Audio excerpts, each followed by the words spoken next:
Es que cuando bailaste con Ainhoa, sentí rabia. No sé por qué, pero fue así. Me he sentido traicionada por ella. Ha estado con Ulises, luego con Gamboa y ahora está contigo. No entiendo, ¿sabes? Parece que le da igual una cosa que otra.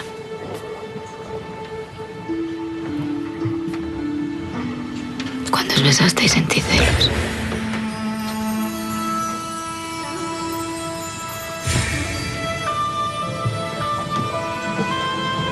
Absurdos. Celos absurdos. Y ya no. O sea que si tú estás enamorada de Ainhoa, yo deseo que seáis felices de verdad.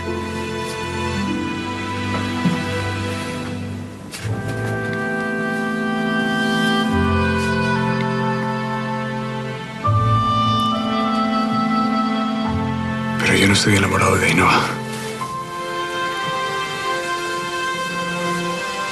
No me gusta, Vilma.